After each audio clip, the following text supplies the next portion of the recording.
Good evening. Let's get started. I think there are a few people standing, but if you're standing in the back, please come sit up. There are seats up here. My name is Diane Davis, and I'm a professor of urbanism and development here at the GSD, and I'm one of the organizers of this event. And it's my great pleasure to welcome you to this evening's panel on war and urbanism, featuring presentations by Professor Stuart Elden and Professor Todd Reisz. In just a moment, I'm going to turn over the podium to Neil Brenner, my colleague and friend, who's our moderator, and he'll give a proper introduction to our speakers and lay out the agenda for the evening. But before doing that, I want to say a few words about the origins and purpose of tonight's event, and also offer some thanks.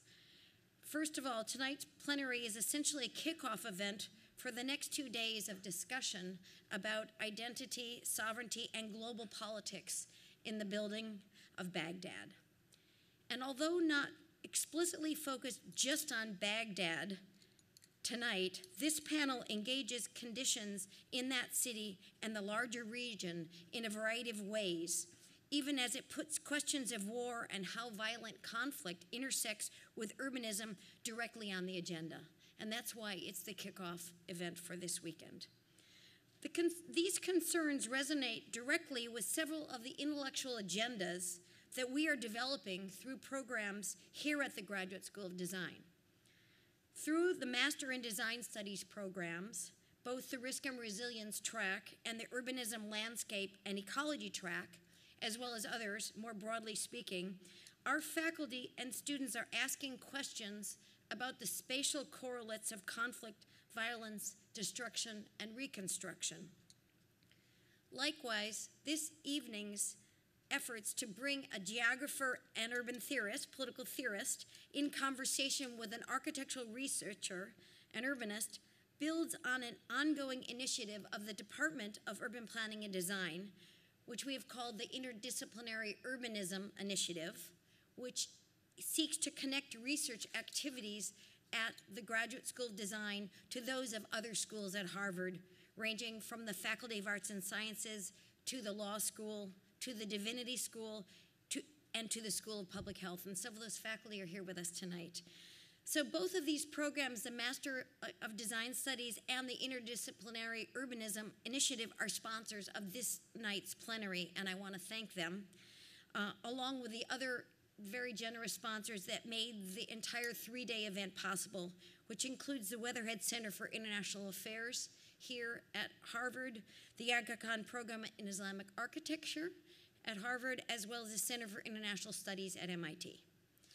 Finally, it is our expectation that tonight's presentations will generate a larger analytical context for tomorrow's discussion, which will turn its attention directly to Baghdad. And I'm hoping we'll see all of you who are here tonight back in this same room tomorrow morning at 9 a.m.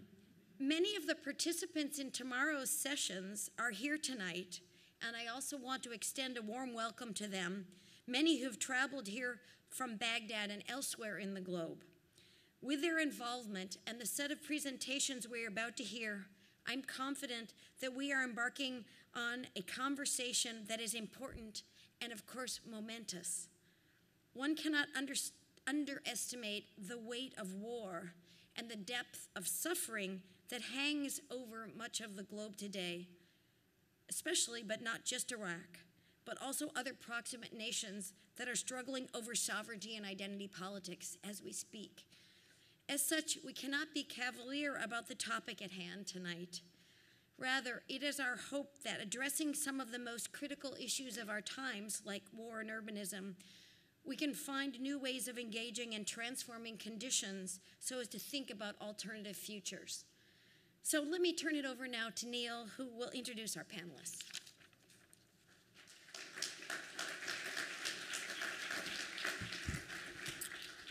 So good evening, everyone. Let me join Diane in welcoming you to this event. It's a pleasure to be involved.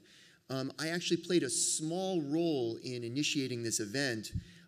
Two of the other conference organizers, in addition to Diane, Philip Baker and Lukasz Stanek. So I played a role in putting those two guys in touch. So both have a strong personal and professional interest in Baghdad. And Philip was doing his master's degree in urban planning here at the GSD. And my friend and colleague Lukasz Stanek, who will be speaking tomorrow, has been doing some research on the history of architecture and urbanism in Baghdad. So while Philip was doing his degree here, I put them in touch, which led to a dialogue between them about possible collaboration and a possible conference. This later led to the collaboration with my friend and colleague Diane Davis, whose wide-ranging theoretical and comparative work on cities, identity, violence, and sovereignty articulates in quite powerful ways to some of the questions about Baghdad that both Philip and Lukasz are exploring. And so they formed a team, and that led to the broader and more place-specific agenda that is embodied in this conference. So obviously the conference will be looking in great detail about the history and the geographies of Baghdad. But as we all know, and as Diane has already mentioned, those geographies are not only local. They involve transnational circuits of architecture and planning knowledge, as well as larger geoeconomic, geopolitical, and indeed geomilitary dynamics and transformations that remain confusing and complex, and thus urgently in need of careful analysis and debate precisely at an event like this. So just as importantly, the issues that our study of Baghdad will raise are not unique to this particular city or locality.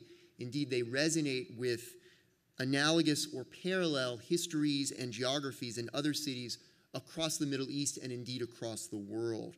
So tonight's opening keynotes are an attempt to begin to frame some of these broader issues in historical and geographical context in relation to several terrains of scholarly inquiry. But it's more than simply a warm-up exercise for the more detailed analyses of Baghdad that we'll be developing in the next couple of days. The speakers tonight will already begin to lay out some perspectives and some arguments that will productively and directly inform, it seems to me, the work of this conference. So I'm delighted and privileged to introduce our two keynote speakers, Stuart Elden and Todd Reisz, who will set an agenda and frame some of the issues for these discussions. Stuart Elden is professor of political theory and geography at the University of Warwick, and as well as in the Faculty of Arts at Monash University. He's the author of 5 books, including Terror and Territory, The Spatial Extent of Sovereignty, which was published by the University of Minnesota Press in 2009, and most recently, he is the author of The Birth of Territory, recently published by the University of Chicago Press. He's the editor of a further 8 books, and he's currently well on the way to completing another book, which is titled Foucault's Last Decade, to be published by Polity Press. His recent book, The Birth of Territory, was awarded the Association of American Geographers Meridian Book Award for outstanding scholarly work in geography. Stuart is also the editor of a wonderful geography journal called Society in Space, which is a very important journal for a lot of work in the field of critical spatial theory and critical spatial political economy. So his talk tonight is titled Crises of Territorial Integrity, Iraq and Nigeria. Our second keynote speaker is Todd Reisz. Todd is an architect, researcher, and writer. He's currently the Daniel Rose Class of 51 visiting assistant professor at the Yale School of Architecture. His work focuses on the cities of the Gulf region from both historical and contemporary perspectives. Beyond the Gulf, his work seeks to address assumptions made about cities across constructed cultural borders. He's the editor of Almanac 2, Gulf Continued, which analyzes the recent developments of cities in Saudi Arabia, Kuwait, Qatar, Bahrain, and the UAE. Todd is also an editor at Portal 9, a Beirut-based journal addressing cities in Arab countries and beyond. For several years, he led urban research projects at AMO, the think tank arm of the Office of Metropolitan Architecture in Rotterdam. Todd's work has also appeared in publications such as Log, Perspecta, Architectural Design, Volume, and Art Forum. His talk tonight is titled Destroyers and Builders. So after Stuart and Todd have spoken, we will have some brief comments from Diane Davis, as well as Pierre Belanger, who I would also just briefly like to introduce. Diane Davis is professor of urbanism and development here at the Harvard GSD, and among many other books, she's the author of Urban Leviathan, Mexico City in the 20th Century, as well as Discipline and Development, Middle Classes and Prosperity in East Asia and Latin America. She's co-editor of a book that's quite relevant to the discussions at this conference titled Cities and Sovereignty, Identity Politics in Urban Spaces, which was published by Indiana University Press in 2011.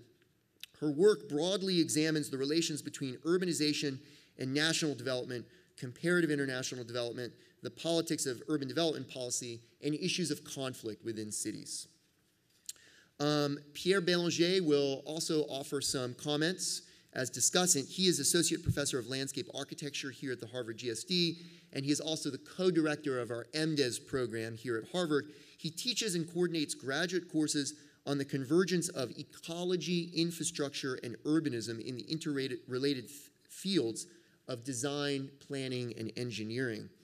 His research work is published in planning, design, and engineering journals and books, including Landscape Journal, Topos, New Geographies, and the Landscape Urbanism Reader. And two very interesting forthcoming publications of Pierre's are Landscape of Defense, Military Geography and Altitudes of Urbanization, obviously directly relevant to our theme, as well as the forthcoming book, Landscape Infrastructure, Urbanism Beyond Engineering. So after Diane and Pierre have responded, we will open up to a wide-ranging discussion with the panel and with the audience. So without further ado, please join me in welcoming Professor Stuart Elden to the podium.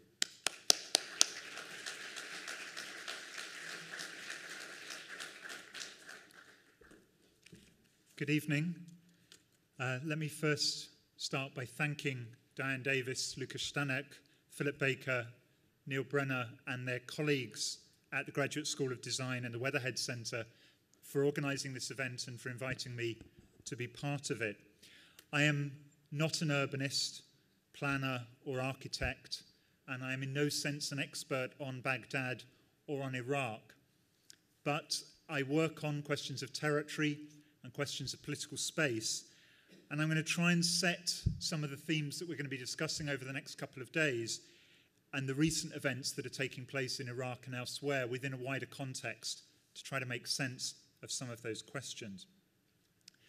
Two books I've written on territory, one a very political book and one a very historical book, provide some of that background to what I'm going to be trying to talk about this evening. Because what I want to suggest is that recent events in Iraq have highlighted its precarious nature as a state and what I want to describe as a crisis of its territorial integrity. Territorial integrity is an international legal term that can be seen as having two distinct components. The first one is territorial preservation, the second one is territorial sovereignty. Essentially, the first means that the boundaries of a state are known, they are fixed, and they should not be subject to change. The second is, within those boundaries, a state exercises authority and internal matters are supposed to be for it alone. Now, those two understandings relating to territory that I think come together in that international legal notion of territorial integrity, these have actually very distinct historical lineages. One of the things I try to do in the book, The Birth of Territory, is to trace how these ideas come about. The idea that a state is sovereign or has the supreme authority within its territory, within its boundaries, can be traced back at least as far as late medieval ideas in Europe that the king was an emperor in his kingdom, that he had no superior in what they then called temporal political authority. So the power that a king or an emperor had was distinct from the spiritual power that the Pope had over Europe.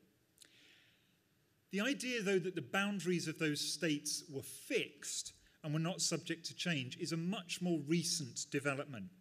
Territorial changes of states were common until the mid-20th century through a variety of means, either through conquest, through purchase, through alliance, or through punishing a state you defeated in a war. But in the 1925 Locarno Treaty, there was an agreement to fix the territorial boundaries of Western Europe, essentially the western boundaries of Germany. That the boundaries that had been set up, the territories as they were after the end of the First World War, were to remain as they had been. Effectively, then, they were trying to fix the boundaries of states to preserve territories where they were. But an attempt to negotiate something similar for Eastern Europe, the eastern boundaries of Germany, an Eastern Locarno Treaty, failed. But after the Second World War, this idea of fixing the boundaries of states where they were became a much more general principle.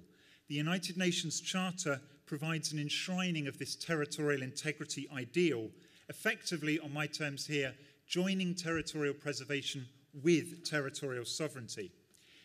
And I think that helps to explain how boundaries come about in other parts of the world. The famous Sykes-Picot Agreement of 1915-1916, in which France and Britain proposed their spheres of influence in Asia Minor and the Middle East if they succeeded in defeating the Ottoman Empire in the First World War, this provides the basis for many of the boundaries that were adopted in the peace settlement after the First World War.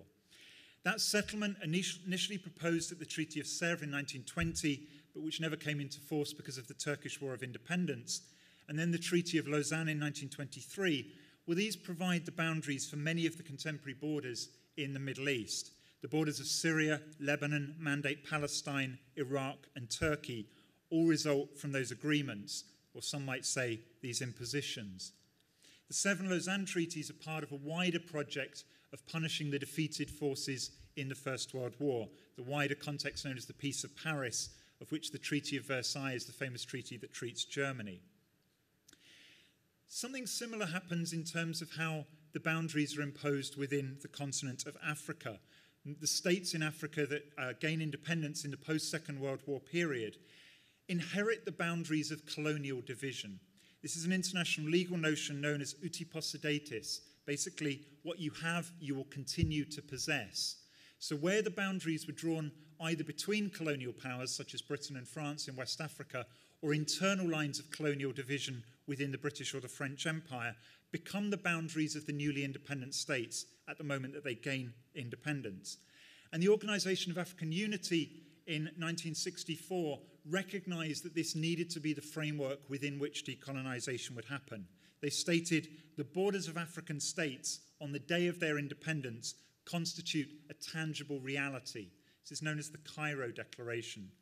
What this recognizes is that for all of the arbitrary nature of colonial era boundaries, they recognize that opening up a territorial free-for-all, of saying all of these were open to question, would potentially raise many more problems than it would solve. What this means, of course, is the basis for why we have so many boundaries that appear to be in the wrong place, where boundaries often match very poorly to confessional divides, to languages, to tribal identities, and so on. In West Africa, for example, many borders run north-south, whereas the Christian and Muslim areas tend to be bands that run east-west. In the Middle East and in Iraq too, states and boundaries bring people together who would rather wish to be apart and keep apart those that would wish to be together. Example of Kurdistan, for example. But for 40 or so years after the Second World War, there was an attempt to keep this relation between territorial sovereignty and territorial preservation. I don't mean by that there weren't many instances where the sovereignty of states was violated. There were many interventions, for example, against communism, the US leading within Indochina or within Central America, or after communism ceased to be quite the same kind of problem, the war on drugs as a basis for intervention in those places. So there were many violations of this, but the idea kept being held up by the United Nations, and few territorial changes were sanctioned. There are partial exceptions to this, but the basic principle was that they would try and fix the boundaries of states where they were and maintain them on that basis. Many people suggested that the Security Council of the United Nations didn't work as it was originally intended because of the superpower conflict, that the continual vetoes from the United States and from the Soviet Union meant that we never actually got to see the United Nations work as the framers of the Charter had intended. I actually think something rather different was the case there. I think that what actually happened was that we failed to see the tensions that were there in the founding Charter of the United Nations because it didn't work in the way that they intended. And it seems to me that after the superpower veto became less of an issue, after 1989, 1991, that the tensions in that Charter really started to become evident. Since the end of the Cold War, that attempt to keep the territorial preservation and territorial sovereignty ideas together has come under increased pressure. Initially, this is through doctrines of humanitarian intervention, what has later become known as the responsibility to protect. These suggesting that state sovereignty is a qualified right that can be challenged by the international community if a state fails to uphold certain norms of behaviour. And you find this dating back, and Iraq again is an example here. One of the ways that this was implemented after the 1990-1991 Gulf War with the establishment of no-fly zones and safe havens within Iraq. The idea that you would not allow the Iraqi government to project their power through the entirety of their territory because of what they might be doing because of that. And you can see that humanitarian intervention working through the 1990s in terms of intervention in Somalia in 1993, the international community debating long and hard whether they should get involved in Rwanda and in Bosnia in the middle part of that decade, and then the NATO-led intervention in Kosovo in 1999, Tony Blair, the then British Prime Minister, giving a speech in Chicago that year where he made a claim for the basis of humanitarian intervention, saying that states had to keep to certain norms of behaviour, and if not, intervention from outside could be justified. One of the ways I think we can understand the arguments in the War on Terror is that this logic of intervention was co-opted but for different purposes. Instead of it simply being about the protection of civilian populations, instead of it being simply about what a state was doing to its own civilians, two other reasons were used for why intervention was supposedly justified from outside: the harbouring of terrorist groups within your territory or the pursuit of weapons of mass destruction. The first, of course, used as the so-called justification for the intervention in Afghanistan, the second for the intervention in Iraq. Both have been co-opted and used for other reasons since, particularly the harbouring of terrorist groups. If you look at the interventions that have taken place in Pakistan, in Yemen, in Somalia, by the US and its allies, but also by a number of their allies in other instances. India has used a similar justification for Kashmir, Israel for Lebanon and for Gaza, Russia in relation to Chechnya, China for its separatist movements. Weapons of mass destruction, of course, used for Iraq.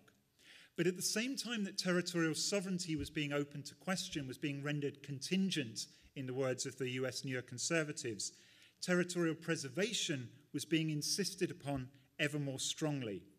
So even though they were challenging territorial integrity, it was regularly being invoked by Tony Blair, by George Bush, and their allies. Even as they were invading Afghanistan and Iraq, they were stressing the importance of maintaining the territorial integrity of those places. It was clear from this that they could only mean territorial integrity for them was understood as territorial preservation, fixing the boundaries of these states, keeping the boundaries of those states in the places that they were, suggesting that while the regime may change, the polity would remain intact. This was important for a variety of reasons, they said. But if this argument that territorial integrity means more than simply fixing the boundaries of a state, fixing the territory of a state, then they were clearly violating territorial integrity in those instances. But I think one of the reasons that the US and its allies have remained so long in Afghanistan and remained for so long in Iraq was precisely to maintain the boundaries of those states in the places that they were, to maintain their territorial preservation. In a number of places where there has been intervention from the outside, any kind of territorial change to the extent of a state has been off the table as something for negotiation. Afghanistan, Lebanon, Somalia, Yemen, Libya, all of these, there was no question that there would be a change to the territorial extent of these states, even as intervention was challenging the sovereignty of the regimes within them. One of the problems, though, that comes from this is it as straightforward as simply changing the sovereignty, changing the regime, without opening up the question of what the territorial extent of those states might be? In Serbia, for instance, you had an intervention in Kosovo leading to an international protectorate and then the partial recognition of an independent state. Russian intervention in Georgia in 2008 has effectively led to the secession of the areas of Abkhazia and South Ossetia. In Somalia, we have an unfortunate situation of a recognized, internationally legally recognized, fragmented state and more viable polities within that area that are unrecognized. So this international legal notion of territorial integrity seems to me to have been under considerable pressure in the last 25 years in the humanitarian intervention and the so-called contingent sovereignty arguments of the War on Terror. And in many of these instances, the preservation of existing territorial extent has been privileged over the rights of states within their territory. But this is becoming, particularly in recent months and years, becoming increasingly difficult to keep as a balance. The Russian annexation of Crimea shows that challenges to one may well lead to pressure on the other. Libya is already breaking into discrete areas based upon cities, different groups within different parts of that state, and a number of external states looking to have proxy armies working on their behalf there. So there's a number of challenges today, it seems to me, to territorial integrity in both of the senses of the term. I'm going to focus very briefly on two. The first one is to talk a little bit about Nigeria, which is a country I know a little better, visited several times between 2011 and 2013. And what's been happening in Nigeria with the Boko Haram group in the northeast of the country has also been, I think, a challenge to an idea of the territorial extent of the power of a state within that area. Boko Haram is a Sunni Islamic group seeking to have Sharia implemented across the whole of the north of Nigeria. Many of the states in the north of Nigeria have Sharia law to varying degrees. For Boko Haram, this is not sufficient and it needs to be a stricter form of this. But they also, on many accounts, are laying claim to the territory of particularly the northeast of the country. Their base is in the northeastern states of Yobe and Borno, close to a number of international boundaries, and the porosity of the boundaries in those areas in the Sahel is one of the reasons why Boko Haram has become a matter of international concern rather than simply a matter of Nigerian concern. Many people would point to, on this map, what you see there in terms of a straightforward north-south Islam-Christian divide within the country, but there are complications to this in a variety of ways. But if you look at the states that have Sharia law, and you look at the states that voted in different ways for the candidates in the last presidential election, clearly a 50% majority gives a fairly crude sense, like the red and blue maps of US elections, but it gives some indication of the way that the country votes on a matter such as this in terms of the divide between the north and the south. Nigeria is a state that has challenges to its territorial integrity in its recent past as well. If you, down in the southeast corner of the country, down in what they call the south-south, around the large oil-producing areas in the country, the Biafra Republic between 1967 and 1970, and the civil war that was fought within Nigeria to make sure that that didn't break away as a secessionist state. One of the first struggles within Africa to test the terms of the Cairo Declaration in terms of preserving boundaries where they were. Nigeria's constitution has the army charged with preserving the territorial integrity of the state of Nigeria. But in a number of ways, Nigeria's sovereignty is being compromised by some of the things that are happening there. Both the US and the UK have special forces operating within the country, as well as a number of military and security advisors. And the Nigerian state's response to Boko Haram in the north has been extremely heavy-handed. The Joint Task Force, a largely federal, largely Christian, largely southern-based army that has gone into the northeast, is seen as an occupying force within there, and it's notable that they have killed far more people than Boko Haram have within the Nigerian state. The military presence is extremely strong, even as far south as the capital of Abuja, with armed forces armed forces that have continually been occupying large parts of the country. Matt, can we get the image back up? Okay, I'll carry on without. So Boko Haram is not the only challenge that's facing the Nigerian state. In the northeast of the country, Boko Haram is the main area. In the northwest of the country, there are groups that are supposed to have an affinity with Al-Qaeda in the Islamic Maghreb. In the south of the country, there are a number of groups challenging the way that the oil wealth is distributed within the country, within the Niger Delta. And Nigeria is regularly claimed to be approaching the status of a so-called failed state. Failed state is a very Western model of what a state should be and what a state should live up to in terms of certain types of standards. But one of the criteria people regularly use for a failed state is that the central government is not fully in control of all of its territory. This is something that very much applies to certainly the northern parts, the northeastern parts of Nigeria. But what you may be getting in Nigeria is not a coherent secessionist movements, such as they faced with Biafra in the late 1960s, but something that may be approaching another African state, the Democratic Republic of the Congo, where the government's remit, the government's extent of its sovereignty, doesn't extend throughout the entire territory of the state. And Boko Haram in recent days, and I've been sort of updating some of the things I've been saying in response to very recent events that have been taking place, Boko Haram now is starting to actually occupy territory rather than simply operating on the kind of enter in to an area for a short period to commit various acts and then retreat to earlier places. It's actually starting to increasingly control territory across the northern part of the country in the northeast, and the large city of Maiduguri is under siege from Boko Haram forces at the present moment.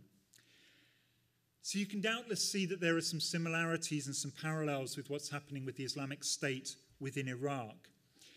The Islamic State being seen also as a group that is challenging the rule of, as they see it, a remote government, the operations regularly crossing international boundaries. Boko Haram has itself, in the last few days, proclaimed itself to be an Islamic State and is increasingly focused, as I suggested, on gaining territory rather than the previous way that it was operating. But in Iraq, ever since the 1991 war,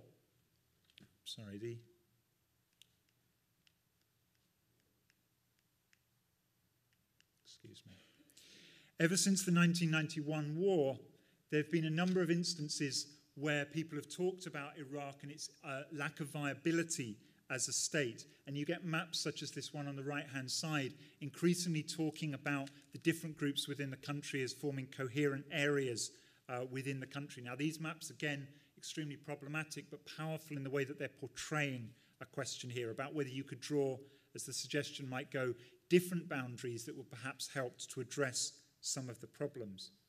What I think is interesting about the Islamic State and Boko Haram is why is it that so many groups worldwide, self-determination movements, separatist entities and so on, want to become a state? Why is state in the name of the Islamic State? Why is it that their aim is to circumscribe, police and control a territory? Is this not in some sense a failure of a political geographical imagination? Why is it that they seek to become that which they currently oppose? That they want to redraw the boundaries, they want to have territories in different places, that they want to have government running from different sites, rather than challenging the very idea of this. That it may not be the question of, are the borders in the wrong place, or are people in the wrong place, but the borders are not the best way, perhaps, to resolve these kinds of issues. The Islamic State has made a great deal of thinking about challenging the Sykes-Picot line, saying that the inherited boundaries of Iraq and Syria are something that should be contested. There's a YouTube video, which I won't have time to play, where they're very explicit about challenging Sykes-Picot, about the boundary in the particular place that it was. But even the vision that the Islamic State has of a new caliphate seems to be surrendering to a Western model of territory and sovereignty rather than opening that up in rather different ways and thinking about things in a perhaps more creative way. It wants to move and challenge borders, not to do without them. And a variety of maps have been produced looking at the different ways over time that you can think about how the Islamic State is gaining control, in a sense, of territory. The most effective map, though, it seems to me, is one that is an interactive map which is being updated on a regular basis. And if we can go through to that, please, Matt.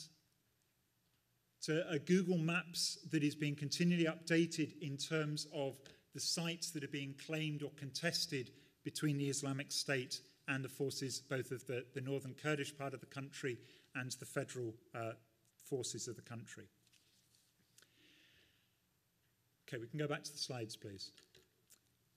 So what's interesting in a number of these instances, it seems to me, is this attempt to reclaim territory, to create a new territory with new boundaries, perhaps in new places. Perhaps is this surrendering too much to the Western model of territory and sovereignty that had actually imposed the much-hated settlements, that the groups, both Boko Haram and Islamic State, seem to want to move existing boundaries and to constitute new states and territories rather than to do without them. States historically have claimed a legitimacy that comes from a right to render their territorial integrity as their territorial sovereignty contingent in places that do not meet particular norms of behaviour. Territorial integrity, then, on the terms I'm suggesting, is fractured because while there's an attempt to preserve the territorial extent of states, there's also this idea that you can render sovereignty contingent in places that do not meet certain norms of behaviour. And I think over the last 25 years or so, it's often been in exactly the same places in which territorial sovereignty is rendered contingent that territorial preservation is being asserted ever more forcefully. States liked this idea of having a fixed set of boundaries to their claims and to have the sovereignty within that. And that the international system after the Second World War attempts to tie these two things together as a means of preserving peace within the international system. But as I suggested, it was the geopolitical tensions of that post-Second World War period in the Cold War that made it impossible for us to see how this was going to start to unravel if you actually had the UN working in the way that was intended. If you look at the way that the UN has started to sanction certain types of interventions, it seems to me that it's opened up a number of questions, a number of problems about the viability of the territories in which that intervention has taken place. If a state's territorial sovereignty is contingent because of its treatment of civilian populations or because of its harbouring of terrorist groups or its pursuit of weapons of mass destruction, why should its territorial extent always be preserved in all circumstances? If, in terms of the civilian population, a large discrete minority exists within its borders, why should international intervention be legitimate to protect it only within those borders rather than redrawing the borders and changing the geography of the problem? The situation in Kosovo seems to me to be an example where they really didn't think through the implications of the kind of intervention that they were taking part in. I think the same could be said for what has happened within Iraq and Libya and others today. The caution of opening up the territorial question is, of course, well placed. The kind of instability that would likely result from this is something that many people obviously want to avoid. What I'm suggesting, though, is that if you pulled at one thread within the framework that had been created after the Second World War, you risk unravelling the whole of that settlement at that time. So these violations of territorial sovereignty, the advocates of interventional regime change have not simply changed the nature or the constitution of regimes, but have also challenged the territorial extent of the polity that they rule over. And both Boko Haram and Islamic State, I think, can demonstrate both how Nigeria and Iraq are both today facing crises of territorial integrity. And in that, at least, they're not alone. Thank you.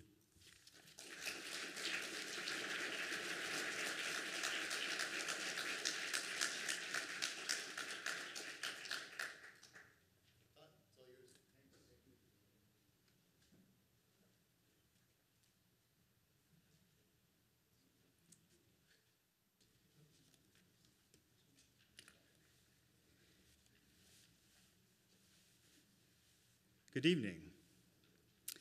It's first of all a great honor to be able to be here and to talk about some of the lines of inquiry I've been pursuing lately. But more importantly, it's even a greater pleasure actually to be here and to be here tomorrow to listen to so many experts, many of whom I've heard of before, because, well, Baghdad is a place I've never visited, a place where I hope someday to be able to visit. But at least I can expect that we will have a rich introduction to a place that is not easy to get to right now. I'd like to thank the Graduate School of Design and also the Weatherhead Center for this opportunity. My thanks especially to Diane Davis, to Neil Brenner, to Pierre Belanger, Lukas Stanek, Philip Baker, for their faith, actually, the faith in the idea that I can contribute something to the discussion this weekend. From the beginning, as with Stuart, they understood that my expertise, which I might claim, would not link me very directly to Baghdad. Instead, they hoped that I could comment on this evening's theme, war and urbanism. War and urbanism is also a pairing I'm not entirely familiar with as well. I'm more comfortable with talking about professed zones of peace. I've been looking at peace as a pragmatic condition, an investment opportunity disguised as a city-making enterprise, or perhaps a city-making enterprise disguised as an investment opportunity. The kind of fantastical obsession popular media has with war in the Arab world can now be paired with another kind of fantastical obsession. That is, of the financial negotiations of peace. Peace in this way is expressed through contracts and limited liability of professional expertise. Peace has often been made manifest in the pursuit of architecture, or more generally, in the manipulation of land. I'd like to begin with these two drawings, one of Baghdad from 1854. The other one, to your right, is of Dubai, made about 100 years after the drawing of Baghdad. These two cities are bisected both by a body of water that serves as a kind of uniting lifeline between two sides that are historically at times disunited. Other than this similarity, one could make the argument that the only thing that Baghdad and Dubai have in common is that each city's champions very much want to distinguish their city from the other one. In other words, Dubai's champions don't want Dubai to end up like Baghdad. Baghdad's champions don't want their capital city to end up like Dubai. But I would argue that there are more ways to connect these two cities. The story, for instance, behind this 1854 map is that it was produced through British reconnaissance, wherein a British naval officer was commissioned to make a map of Baghdad while avoiding Ottoman suspicion and that of Baghdadis in the streets of Baghdad. Therefore, a naval officer was using his military expertise to make the map that would have eventually political and commercial value. 100 years later, aerial reconnaissance technologies from the British military enabled a private British company to make the first accurate map of Dubai, which would ultimately be used for real estate purposes. Therefore, military technology fostered a real estate market. If Dubai is known as a city of streamline and skyline, Baghdad remains convoluted, lacking an image it can sell on a CNN commercial spot. As transparent as Dubai can seem, with its master plans, its vision statements, written with the irreducible and reproducible jargon of a corporation's annual report, Baghdad can feel mired in confusion and indecipherability. There might have been expressed fears that some people wanted to transform Baghdad into the next Dubai. This idea of the next Dubai is a simplistic notion that even academicians can be caught sometimes peddling in. In the last several months, we have witnessed the city face the threat of possibly more violence and more morass. Any plans for Baghdad's investment opportunities must surely be on hold at this point, but I hope we'll hear more about that in the coming days. Last fall, I was on a panel at the Global Art Forum. I am aware that at least one person was there as well, at Art Dubai. It included this member of one of Dubai's merchant families. His name is Salim Al-Musa, who has been involved in Dubai's modernization since the 1970s. He's become a wealthy developer and businessman because of Dubai's growth. This is a picture of him as his younger years in Dubai. He succeeded in causing a rift in the audience of mostly locally and regionally based art and design professionals, where there were also some people from the rest of the world, of course. It was a global art forum. The source of the controversy he caused is what I have used to title my talk today.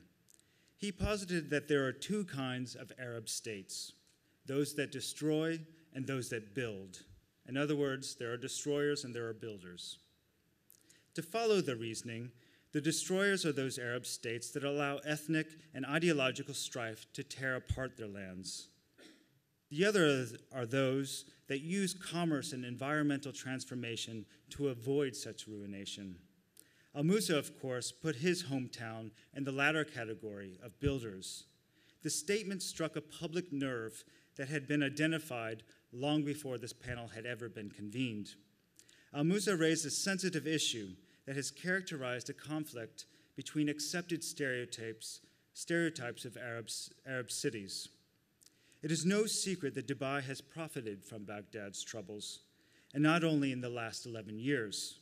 And Baghdad's are not the only misfortunes that Dubai has profited from.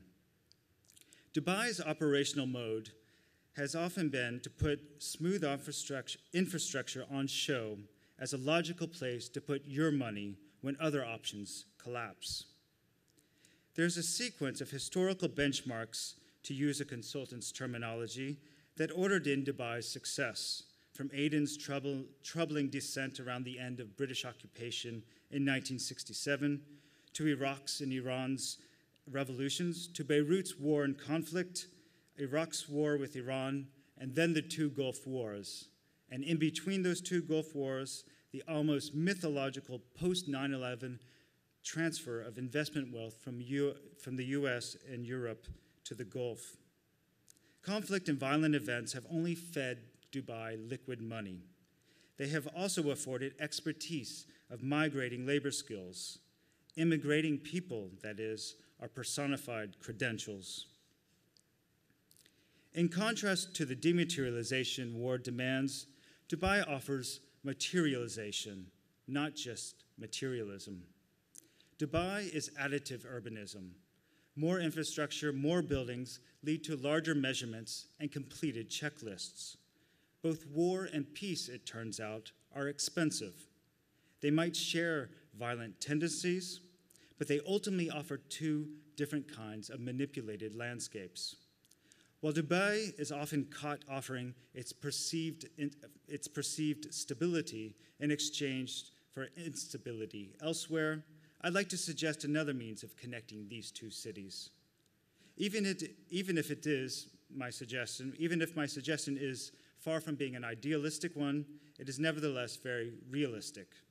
That would be the work and the ambitions of various kinds of consultants who find cities as their territory of choice. Based on tales spun in the interest of B2B, that is, back to business collaboration, consultants peddle in future visions and step-by-step instructions toward international standards and business-friendly environments. The connection then is discovered to be the flows of expertise and the money they earned. Expertise and professed credentials that are constantly reassembled to respond to calls for interest ranging from a highway extension program in Dubai to the electrification of US soldier dormitories in Baghdad. As we begin this conference, I'd like to make a suggestion that we take inventory of the kinds of characters who come in and out of Baghdad to transform that city's contours. This weekend, we will likely hear of architects, planners, technicians, and specialists, economists, and maybe even Arabists who believed they knew in which direction Baghdad should be heading. For me, registering a cast of characters and building an index of expertise that produced Baghdad would be two things I'd like to walk away with. I believe it's now agreed that to discuss Dubai as a place obsessed with superlatives is the stalest of platitudes. The noblest critics and the most undisguised promoters have written of a supposed superlative city. Critics claim certain experiences in cities cannot be measured and are therefore not reproducible. We are told that international standards, world-class offerings, and quality of living cannot be quantified. If that were the case, however, many architects, engineers, and other kinds of consultants would have no work. The superlative obsession exists also in the form of lists, made by the likes of these very active consultants. Cities like Vienna, Zurich, Melbourne, Sydney often top these lists of the best cities. Even people who might dismiss dismiss the list as a simplistic reduction can still see some rhyme or reason in why Zurich or Sydney can feel so quote-unquote livable. One consultancy of these is Mercer, which describes itself which describes its focus as being on corporations' most important asset, their human beings. Every 2 years, Mercer's Quality of Living Survey gets a lot of media coverage around the world. Mercer makes it clear that its highly distilled studies, and by distilled I mean that it ranks some very general attributes on a scale only in integers between 1 and 10. This highly distilled study is intended for a very specific audience. Mercer states that its audience is multinational organizations and government agencies who have to place people in various parts of the world. Mercer's white papers profess that these highly publicized charts are meant to help determine hardship allowances for those expats who don't have the pleasure of living in Melbourne or Sydney. Each of Mercer's city reports begins with a disclaimer like this one that further divorces the company from responsibility. A first lesson in being a consultant is to limit liability to the greatest extent. Based upon this ultimate disclaimer, one might suggest it is the fault of others, perhaps the readers of daily newspapers and lifestyle magazines. It's perhaps their fault that these rankings have such an effect on how cities see and sell themselves. However, not only are city governments paying attention to these lists, Mercer is also making itself available as a paid consultant to the cities it ranks. Mercer explicitly states it is ready to help cities understand how they can better perform on Mercer's own list. They are both the provider of the problem and its solution. As far as I know, Mercer's list is the only one of these city rankings that includes Baghdad. Mercer's list includes 223 cities. Number 1 this year is Vienna. Number 223 is Baghdad. That means Baghdad is the world's least livable city. Most media outlets that pick up on the scores want to celebrate the high ranking of their cities or use the low rankings to call for action. Baghdad's low ranking seemed only to be international media fodder. Another reason why I'm highlighting Mercer this evening is its location within a larger holding company called Marsh & McLennan. It's also known as MMC. MMC includes other kinds of consulting agencies, including professional services for how to insure your company against tragedy. More on that later. Back to the list. The 2014 index is not available online if you're not ready to pay for it. So I have the one from 2012. In 2012, Vienna was still at the top, was also at the top, and at the bottom, but at 221 was Baghdad. Boston was number 35, and number 44 was New York City, where 1,700 MMC employees once occupied the towers of the World Trade Center until September 11th, 2001. In the World Trade Center attacks, MMC lost no fewer than 200 employees. One person who had an office there was Louis Paul Bremer III, or how we probably all know him, Paul Bremer. He was not in New York when the towers fell, but he was quickly present in the city to be one of the first talking heads with professed expertise. In this hastily arranged interview on a local New York television sender, Paul Bremer described himself as a counterterrorism expert. He was a consultant. On September 12th, his expertise enabled him to list al-Qaeda as a prime suspect, but he also exploited his expertise to wrongly list Iraq. What Bremer did not disclose during this newscast was that he was the chairman and CEO of another MMC company, Marsh Crisis Consulting. His MMC subsidiary was developing expertise in terrorism and crisis management. Marsh Crisis Consulting represents how Marsh & McLennan see the risk of violent events, just as they see cities, as an index of definable and measurable parts that lead toward measurable and definable wholes. Brenner left Marsh Crisis Consulting, he thought temporarily, to lead Iraq's US-organized Coalition Provisional Authority. It was much like a consultant position, a 90-day contract, but like many consulting contracts, it was extended. At the risk of being too blunt, but for the sake of time, I will say that in this scenario, there are relatively few hands that are measuring violence in one corner of a corporate structure, and in the other corner, measuring the quality of living. Quality of living is a measure of high capitalist, high mobility, high salary professionals. Hotel hospitality and visitor satisfaction are meant to speak for local populations too, apparently. Quality of living is the sequestering and isolation away from a certain kind of risk, but perhaps at another kind of risk, a financial kind. So no wonder Dubai tops the ranked Middle Eastern cities of Mercer's list. The Media Savvy Index fits as nicely within pages of the lifestyle magazines like Monocle that somehow lose the distinction between residing in and visiting a place.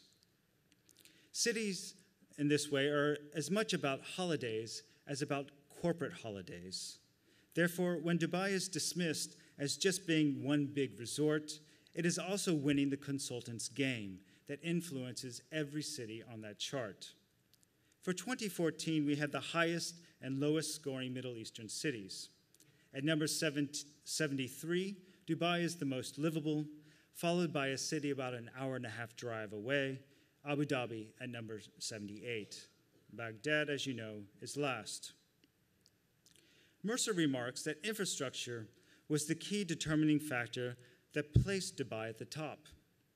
We might conclude from this list that Baghdad needs more infrastructure, more concrete, and more steel so that more people could live there and find more quality of life. Of course, we will likely hear later this week about the plenitude of certain kinds of infrastructure Baghdad already has: walls, checkpoints, security zones, etc. All of these, of course, are makeshift and are evidence of the great destruction of more essential infrastructure that for centuries have been necessary for Baghdad to even exist and to work: flood protection, irrigation systems, roads, etc. The connection between MMC's two subsidiaries reveals how one consultancy might have two conflicting modes. MMC performs at the intersection of metricizing terrorism and city-making, the acts of planning for disaster and for the good life. They somehow are tied together and provide equal profit. The offerings of smooth highways, shopping centers, and luxury furnished apartments are inextricably tied to the possibilities of terrorism, ethnic conflict, and economic strife. Beyond the metrics themselves are the kinds of professions that are involved in not only assembling these intersections, but also obfuscating their links. Within one company, I've identified that MMC reveals two extremes at which consultants can operate. At one end, with utmost discretion. For instance, which company wants us to know it is negotiating a terrorism coverage policy? And then at the other end, other extreme, a brazenly publicity attractive stunt, like that of making a city ranking. The connection between MMC's city-making consulting and terrorism consulting is probably not one that the holding company wants us to be aware of. MMC's totality represents a signaling of various ways consultancy can work. It can use press and public relations to promote its own name and that of its most accomplished clients, or it can work quietly, if not surreptitiously, helping concerned clients navigate sensitive and potentially share price-altering conditions. Peace, it turns out, might be a better option, but it involves its own kinds of risk too. I would like to end with an anecdote that is not immediately relevant to what I've just been talking about, but I think it makes an important point, namely that these directions of flows of expertise I'm talking about are not necessarily set in stone, and I mean the directions of them, that is. When discussing the expertise of the consultant, it's easy to make the assumption that one is talking about the west to east export of skills. There are certainly other flows, and the flows are always, can always change over time. I'd like to tell you about a man, an Iraqi man, of whom I have no picture. So no, he's not in that picture. And I have very little information about this man, but he plays an historical role in a book I'm writing about Dubai's modernization. His name was Syed Abdul Salam Al-Raouf. In 1955, the most senior British official stationed in Dubai was J. Peter Tripp. He's the man in the high-waisted pants, a little off from the center right. At the time, he had been, his chief mandate from his superiors in Bahrain and London was to, quote, get Sheikh Rashid to establish a small-scale and simple administration in the town. So as you can see, there wasn't even a kind of municipal government at this point in Dubai. I cannot go into the details about Tripp's decision, but he ended up getting in touch with this Mr. Al-Raouf, who was described as a, quote, Iraqi municipal expert. When Syed Abdul Salam Al-Raouf came from, which skill sets made him a municipal expert, and who had recommended him, these are questions I unfortunately cannot answer. And if there's anyone who might have a hint for me, I would be grateful to hear from you. My hunch is that he was likely trained and maybe even employed under the auspices of the Iraq Development Bank, a government body I'm sure we are going to hear more about in the coming days. Mr. Al-Raouf indeed did arrive in Dubai, and he advised Dubai's ruler on how to put together what Tripp called a proper baladia. He told the ruler he was, quote, agreeably surprised by Dubai. A good consultant always begins with a compliment. He would go on to advise Sheikh Rashid on how to make his city more hygienic, more presentable. His main message was that a municipality had to make itself known by serving its businesses and its people. As his 90 days in Dubai came to an end, like any consultant, Al-Raouf promised to return. But also like many consultants, it doesn't seem like he ever did. Al-Raouf came and went as Dubai's first paid consultant. The eventual revolution in Iraq would lead to the beginning of a steady stream of migrating expertise from Iraq to Dubai and the rest of the Gulf. But that's another story for another day about how expertise connects places that might seem very dissimilar. Thank you.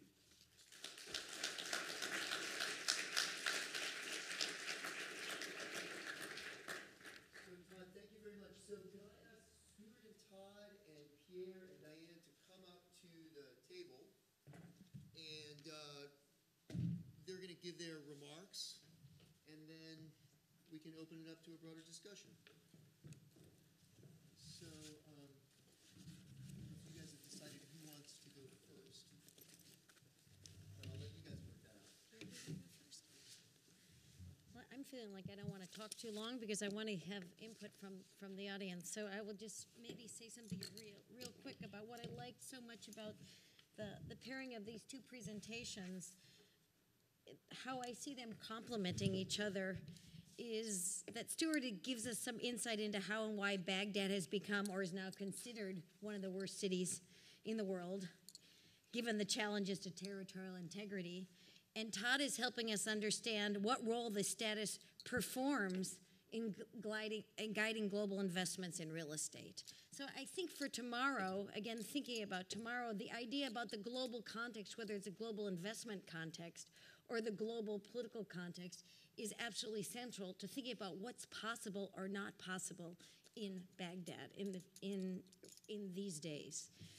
The other quick thing that I would just say, because I do want to be quick, is that I was thinking so much about both of these presentations, thinking about it through the lens of my own work on violence in Latin American cities. So we're not talking about big regional scale political violence, that kind of war, but like the everyday warlike violence that we're seeing in so many cities in Latin America. And I would just say that the kind of language of challenges to territorial integrity and the problems of sovereignty are unfolding within the scale of the city itself in Latin American cities. I myself have written about competing sovereignties. Some of this is a consequence of modernist planning ideas about the separation of the formal and the informal. There's a long history as to why it's happening, but it's about projects of building those cities, which are not so different than some of the projects of building the nations, the modern nations.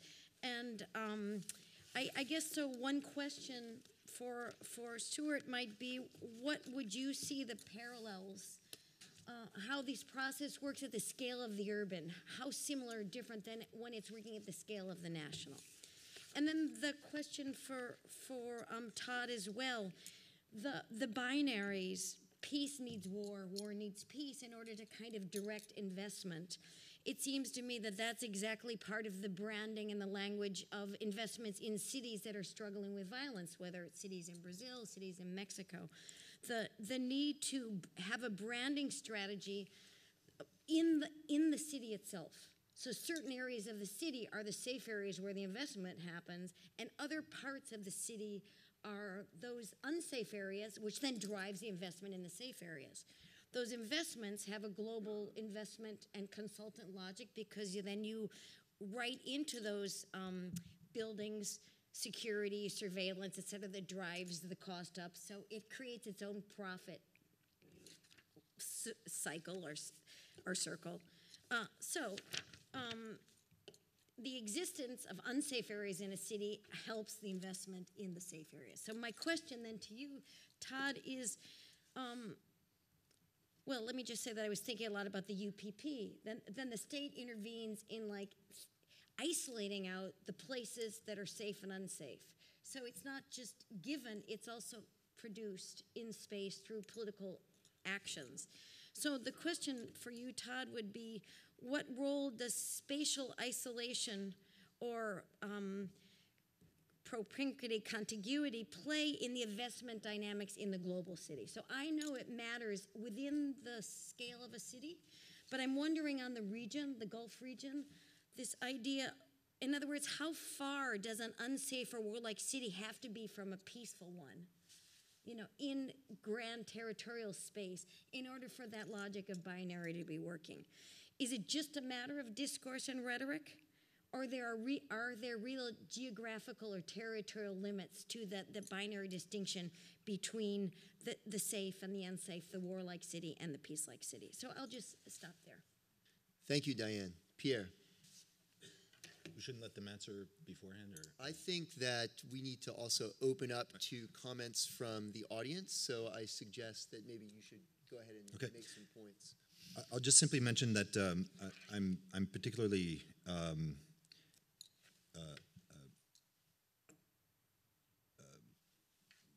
excited by the fact that we're raising a central question as part of geopolitical studies and spatial studies, which I think is part of the conference in terms of being able to understand where the question of conflict, violence, militarization, militarism enters into issues related to planning, institutional governance. I think ultimately, very clearly, the need for this kind of conference has everything to do with, in many respects, geography practically evaporating from Harvard University in the late 1940s. And all of a sudden, one can begin to understand that spatial disciplines essentially fractured when arguably geography is potentially something that held it all together. And I think what's particularly interesting is that the two presentations this evening are somewhat of a rappel à l'ordre, a way of understanding how, in fact, between the structures by which we now create and form our knowledge today, city and state, urban planning and political governance, whether or not it's the difference between the Graduate School of Design that represents urban planning or the Kennedy School that represents forms of political governance. In many respects, the conference is also asking through at least these two preliminary lectures is, in many respects, how do we begin to melt down those kind of differences that were formed potentially a half a century ago. I think also what's raised as part of the two presentations is this notion of whether or not the sovereignty necessarily has to be coupled with notions of state. And I think very clearly two things are raised by the presentations from Stuart and Todd. One, which is asking the question of whether or not we can rethink territory through temporality, whether or not it's through porosity, whether or not it's through other forms of precedence, whether or not it's referencing rights of return to certain countries through citizenship, or the opposite, which would be forms of spatial apartheid that essentially repel and force practices outside of those boundaries. So in many aspects, it's really interesting that that Stuart's presentation raises this issue. I think also from another perspective, Todd's issue raises the important role of infrastructure that could be defined in a number of different ways, but essentially as this media that finds itself in between city and state. Not for nothing that very often enemies of state, enemies of city, choose infrastructure as the element or unit to be destroyed. I think Route Irish that goes from the airport to the green zone is, in fact, I think was once the most dangerous road in the world.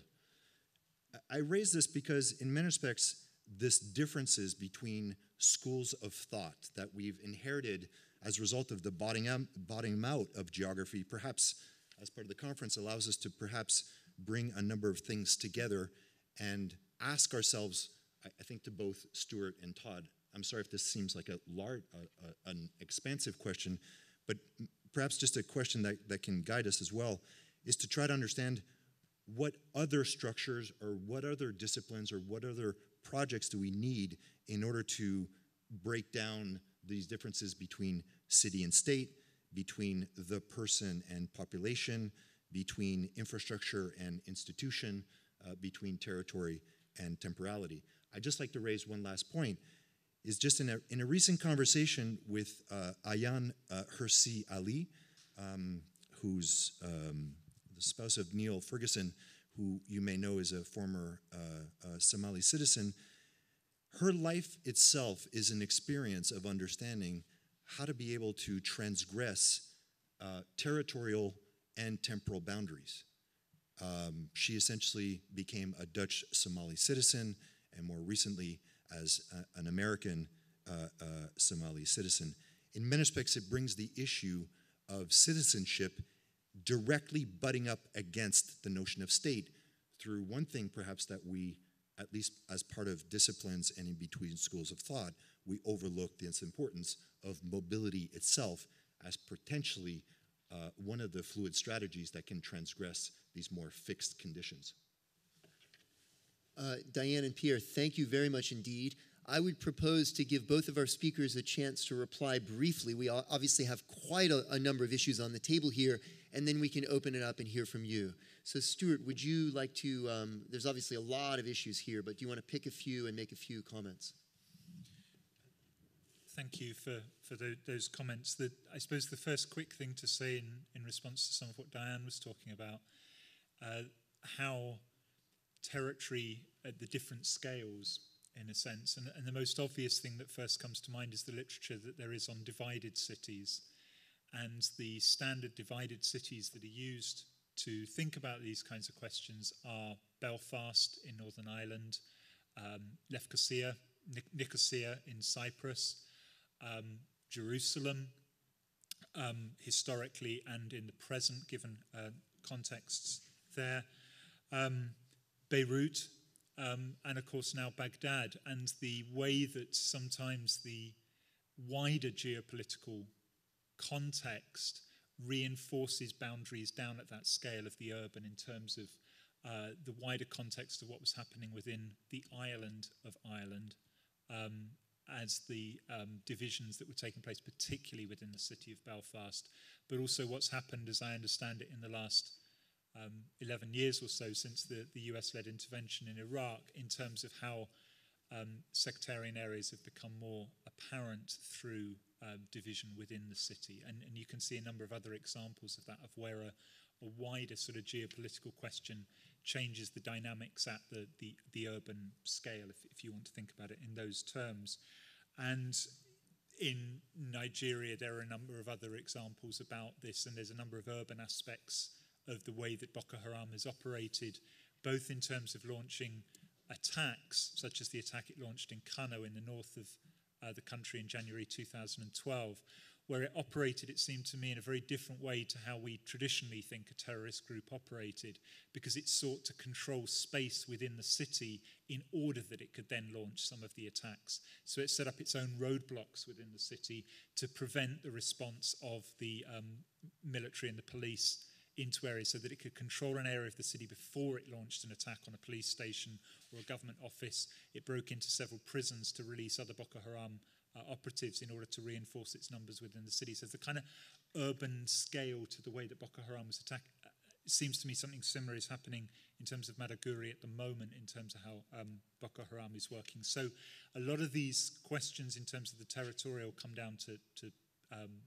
the urban context. I think equally, if you look at what Islamic State is doing in northern Iraq at the moment, a lot of those maps are showing large population centres as areas that have been occupied, and then it's the linking network roads between them that are looked at as areas. And this is an interesting way in terms of how territory is controlled. You don't need to control every square mile of territory, but you need to control the routes of access between particular sites that are important. And you see this not simply roads, although the network element I think is important, but other infrastructure projects. If you look at the wars that were fought over the Panama Canal and the Suez Canal, and the importance of sort of strategic shipping routes off the coast of Somalia today, or the Straits of Hormuz, other areas where the strategic kind of connectivity between places becomes important. So the different scales at which these operate would be important. And for me, one of the ways I've tried to understand territory as what I call a political technology, as rather than simply being a kind of container within which things happen, but it's a particular sort of bundle of strategies and techniques that are used to survey land, to control land, to parcel it out, military control, surveying, cartography, and so on. A lot of the town planning kind of questions would, for me, be technologies on that kind of basis. We could say more about that, but I don't want to take up too much time. Thank you very much, Stuart. Todd. I will make a couple comments that I hope touch upon a couple of the points that the two of you have made or asked. One about global cities. I'm not anywhere close to an expert on kind of the condition of the global city. But I would say, actually, one of the talks that I wanted to give today, there were about 5 or 6. One of them was about the idea of the next Dubai, and how even academicians, but everyone, whether that's a resident of Mumbai or a resident of Karachi, complaining or celebrating that their city is the next Dubai. I even had a slide that Panama claimed it was the next Dubai. And I guess what I wanted to say there is that the way Dubai started, for instance, even its master plan, even that one moment of kind of the first time of really sitting down and thinking, where is this city going? It was limited to 3 divisions: a third class, a second class, and a first class, like an airplane. And it was really only with the third class that there was a very clear distinction of what kinds of people were going to be living there. This first and second basically live together. You got a kind of different house plot. It wasn't discussed what kind of people, where that was meaning where the people are from, what kind of ethnic background, which you already saw in Kuwait and Eastern Saudi Arabia, but in Dubai it wasn't there yet.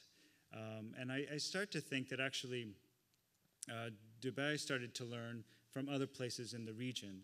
And I'm going to kind of segue into the other idea of boundaries and kind of how boundaries were being shaped in the Gulf. I find it a completely fascinating area, and I wish I kind of had the kind of brain capacity to take it all in. But there's with Dubai's being shaped in the coast including Dubai, being shaped in the 1950s politically.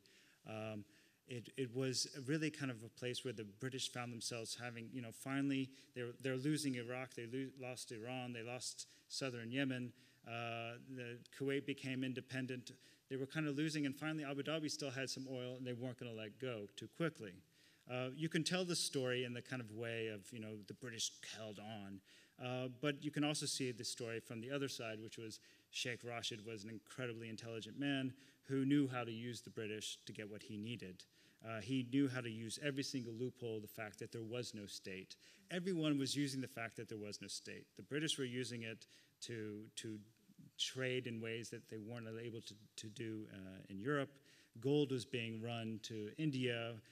India wasn't too happy about that, but India was happy also that people were starting to be employed as the Indians had historically been through kind of Eastern Africa and Arabia.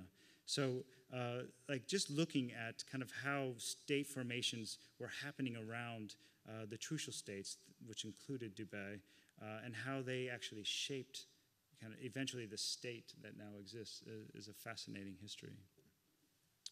Todd, thank you very much. So it is 8 o'clock, and I propose, if you're willing to accept this proposal, that we take 15 minutes and we go a little overtime. We have a lot on the table here, and I think that what we should do is I'll come to you with this microphone, and this can be an opportunity both to pose further questions to the panel, but also, since this is really the kind of the launch of the conference for the next day and a half, this is an opportunity to raise questions both in relation to what the panel has put on the table, but also in relation to the agenda of the conference as a whole. So it's really an open invitation, for reactions, but also just for any kind of statement about the conference agenda. We'll collect a bunch of them, and then we'll give Todd and Stuart, and if they want, Pierre and Diane, a chance to offer final responses. Does that sound reasonable? Okay, great. So the floor is open, and I'll do the game show thing and, go around with the mic, because we want to make sure that if you don't speak into the mic, we can't record your voice. So the floor is open. Who wants to start?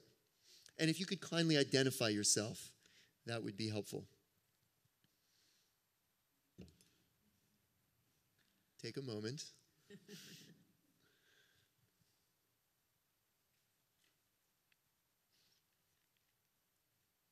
Thank you very much. Pass that across. Hello, my name is Matthew Hines, and I guess just a quick question for you, Stuart, or for any of you. With all this sort of the topic what you talked about today, seems like we have to say a little bit about Scotland, which is such an interesting situation and such a different situation, because it's not as though it's descending into war, anarchy, like maybe the former Yugoslavia or Nigeria, but such a different situation. Maybe a little reminiscent of Slovakia pulling away from Czechoslovakia. So maybe just give us a few of your insights as sort of a British person yourself. Thank you very much. Who wants to go next? Is there a hand over there? From the back. Yeah. Oh, good. Thank you. Hi, Ellie Keller from MDes program. I was actually wondering about, this is sort of a general, it's about architecture, designers, but also these issues. What about the clients in a way? I mean, there's a lot of talk about infrastructure, there's a lot of talk about leaders, consultants, corporations. There's very little talk in general about the citizens of these places. And I would be very happy to know if there is any studies or any sort of, say, social, anthropological interactions with the citizens of these places. How do they deal with these post-war environments? What would they like to see happening in these places, and so on? Great. Thank you very much. Was that the beginning of a hand? If anyone even twitches, then I'm going to call on you.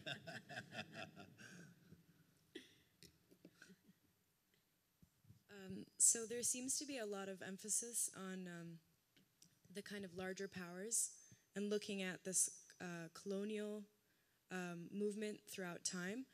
But there's also another force at play that I see happening within the Gulf region, which is kind of this like post-nomadic shift to define territories, and how do you think that that affects the way that citizens themselves identify with the regions? Because they don't necessarily see those boundaries, and they see themselves moving within those spaces. Thank you very much. Collect a few more. Great. Pedro. Hello, my name is Pedro. I'm the student as well. I have a question that relates with Ellie's question as well. I would like to know, I know that the conference is all about war and urbanism, but with war is post-conflict also related. And I believe cities are a fantastic mechanism to bring up post-conflict situations in which we have victims and citizens that are like trying to redeem and come into peace with their conflicts.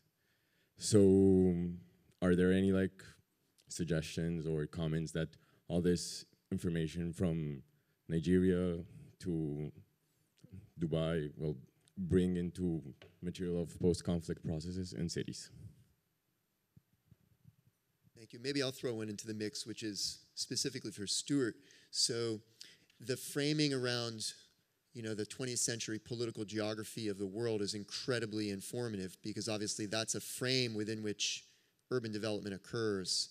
And this is kind of speculative, but I just, in terms of your intellectual and political position, I'd be really curious to know whether do you have an idea of an alternative to the model of territory as a framing for geopolitics and geoeconomics? There's obviously a tight connection historically between a territorial model of political space and capitalist urbanization, capitalist development.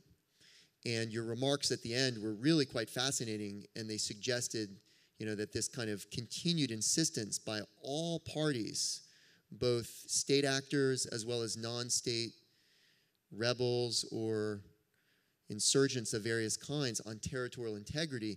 Your suggestion is that that framing might be a trap, which is really quite a provocative kind of claim. And so, you know, you've obviously, you know, written and studied quite extensively many, many different models for organizing political power, political space.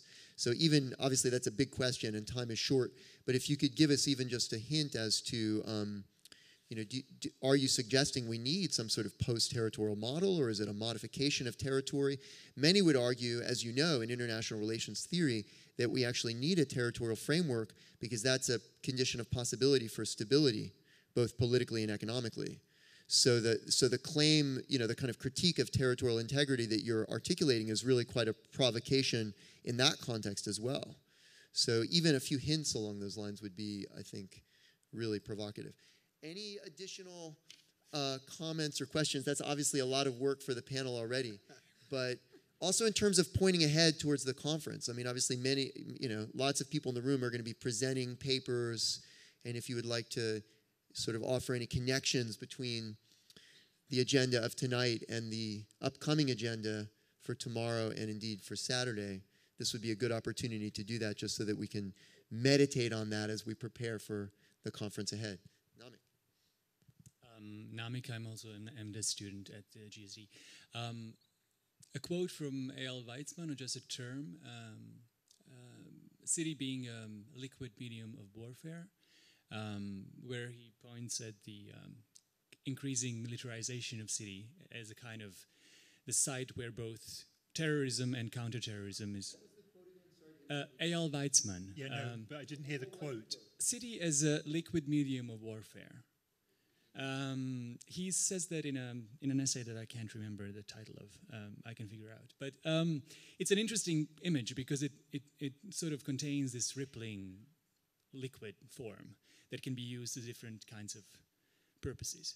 But regardless of what he refers to, I was wondering, also tying back to what Pierre was saying, mobility, connectivity, the globalization of city or the networking of city on a global scale, can it be used to, specifically in post-conflict context, but also otherwise, can city be sort of engineered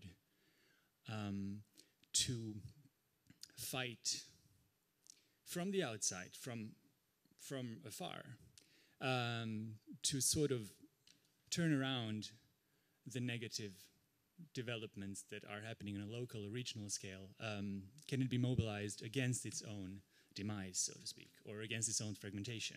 Now, yeah, thanks. Thank you, Namik. Dave. Yeah, Dave Kukawan, I'm speaking tomorrow. I just want to pick up Neil's challenge about relating this panel to some of the things we're going to talk about tomorrow. One of the things I'm going to present tomorrow is to contrast two different military ways of thinking about urban warfare.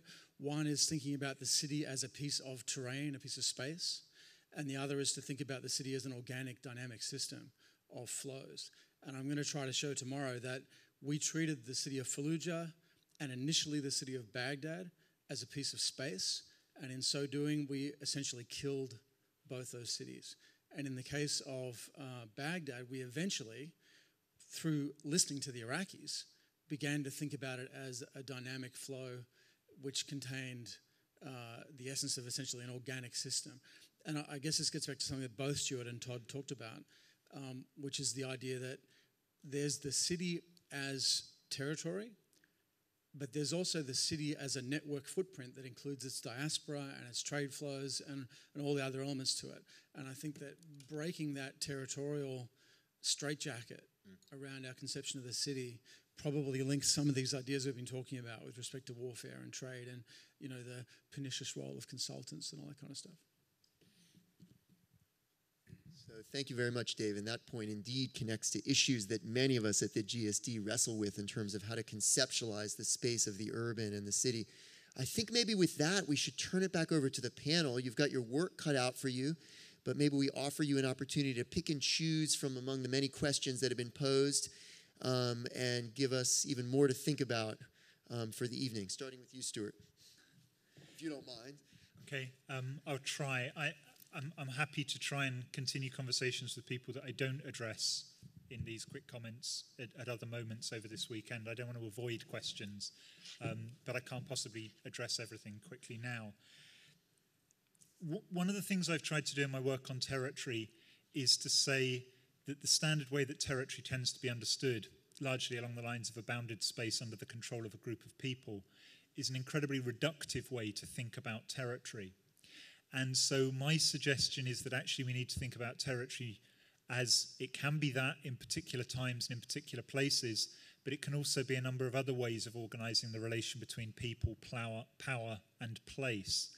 And that some of those other ways are closer to being able to encompass some of these questions of fluidity, of migrant groups of people who don't recognize this strict kind of container sense of boundaries that we seem to have imposed, largely developing from a Western European model and then increasingly imposed across the rest of the world.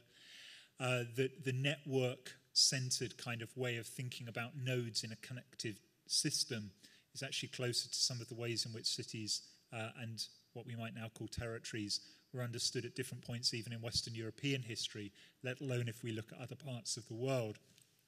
So what I want to do is to suggest here, it's not just that territory is this problematic concept that we need to get beyond, but that territory has been understood in different ways at different times and places, and some of those may be more appropriate to some of the ways we're trying to think about these questions.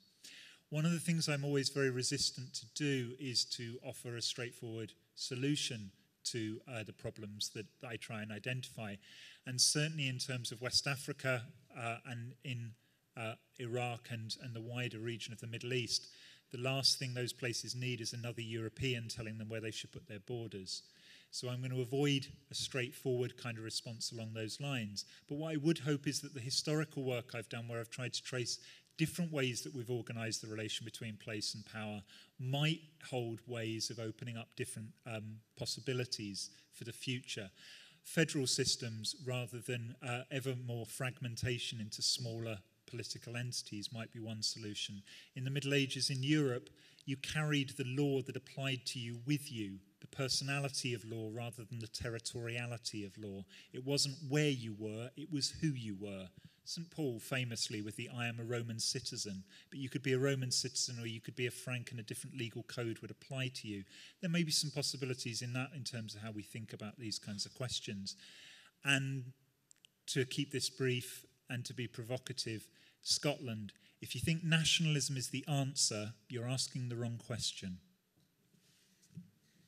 Thank you very much indeed, Stuart. Todd. Okay, I think actually the questions that seemed more directed to my comments today, I actually might be able to nicely assemble. One thing, first of all, I try as much as possible to avoid talking about the Gulf, because there are so many different, I mean, even in kind of a tight time frame, it's very difficult to bind them all in one kind of bundle. But I will speak, these terms have mostly to do with Dubai and maybe the United Arab Emirates. Thank you for the comment about, all these consultants coming from abroad. What about the people living there? I think, first of all, before even saying, okay, what is it like to be a local, one even has to destabilize the idea of what a consultant is. There are consultants who've lived all their adult lives in Dubai or another city in the UAE. There also have consultants who are Emirati, who are from Dubai. I think that's increasing the case. You see increasing numbers of consultancies, whether they're architecture firms or financial advisors that are purely run by Emiratis. I'm affiliated with one whose entire leadership is Emirati. And that is a fresh new thing. In terms of kind of what the landscape is like, I guess infrastructure cannot be overestimated in terms of Dubai. If one looks at kind of the early, especially now, it's so fashionable to talk about modern architecture in Dubai and elsewhere in the Gulf. Like in the last year or two, it's kind of strange. Even though these, and I don't know what really started it, but if one looks back at kind of the early kind of, let's say for Dubai at least, we're talking 1960. Like the first concrete block is 1955. If you look at really kind of the obsession was actually bare infrastructure itself. It was a focus on the kind of black ribbon of asphalt going through the desert. The idea of cutting into the shore to make a deep sea seaport. These were the signs of modernism. These were the signs of modernization and also of nationhood and of identity of people. Identity of nationhood is a very particular thing with the UAE. For instance, the term Emirati. If you just kind of map the use of this term Emirati, even though the country was officially founded in 1971, you don't see the term actually being used until the 1990s. People still, before that, referred to themselves as from the emirate they're from. I'm a Dubaian, I'm a Sharjah, an Abu Dhabian, but it wasn't until there was a kind of, with each decade, I think Abu Dhabi becomes a stronger kind of force in bringing together a kind of national identity. And somehow, I don't know where I'm going with this, but I think there is a connection between this kind of deferral of nationhood with infrastructure. And I don't know if I'm quite ready to venture what that connection might be at this point, but I'm glad to have that thought, and I'm going to start thinking about it now. Todd, thank you very much. Diane, I think maybe we should give you the last word for the evening as conference organizer. Either reactions to the panel or any agenda-setting remarks as we prepare for the next day and a half. I'll just be real quick because I know people are probably hungry, and it's these GSD things, they start late and they end late, etc. But I guess I want to pick up on David's point, which resonates very well with us at the GSD. This idea of thinking, kind of the Castellian idea of thinking about spaces of flows as opposed to place. So I think that tomorrow we're going to hear more about the history of thinking about Baghdad through maybe the lens of space, or of place, closer to the modernist idea. And we want to interrogate that in the ways that you're talking about. How could we think about it differently as a space of flows? However, I do think that the real open question to me, and I'm not sure we'll get to it tomorrow, but maybe Saturday morning, and this maybe parallels what Stuart is saying, is it's not inherently obvious to me that we know what is the sovereignty arrangement that best attaches to that understanding of the urban. We might say we've learned in the urban to critique the old definition, the fixed definition, but we don't really know how to integrate a new form of sovereignty that recognizes, I hate to say city in front of Neil, but recognizes those flows, that connectivity. And that's ultimately when we want to think about the future on Saturday, when we have panels, one on governance and one on spatial planning, and trying to bring them together, because we don't, that is hopefully the promise of what we're going to be learning tomorrow and innovating on Saturday. And so wonderful. Diane, fabulous way of concluding this evening's panel. Let's take this opportunity to thank our two keynote speakers, Todd and Stuart, for very stimulating opening presentations for this conference.